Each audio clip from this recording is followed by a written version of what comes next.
कळवा, मुंब्रा आणि दिवा भागाचा पाणी पुरवठा उद्या दिवसभर बंद राहणार। जलवाहिनीची देखभाल दुरुस्तीचं काम होणार असल्यानं पाणी पुरवठ्यावर परिणाम, नागरिकांनी पाणी टंचाईला सामोरं जावं लागण्याची शक्यता। धारावीतील झोपड्यांच्या सर्वेक्षणाला सुरुवात। 60,000हून अधिक झोपड्यांची गणना पूर्ण। मार्च 2025 पर्यंत सर्वेक्षणाचं पूर्ण करण्याचं DRPPLचं नियोजन।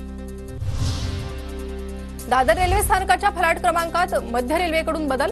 फलाट क्रमांक 10 ऐवजी 9A आणि फलाट क्रमांक 10A ऐवजी 10 म्हणून ओळखला जाणार। सिडको महागृहनिर्माण योजना अर्जातील 2 अटी शिथिल। यापुढे बारकोड असलेलं प्रमाणपत्र सादर करण्याची अट आणि स्टॅम्प पेपरवरची अट सिडकोकडून शिथिल।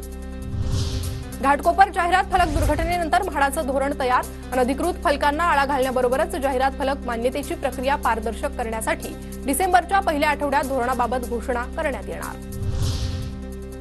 डोंबिवलीतील 65 बेकायदा इमारती जमीनदोस्त करा। उच्च न्यायालयाचे कल्याण डोंबिवली पालिका प्रशासनाला आदेश।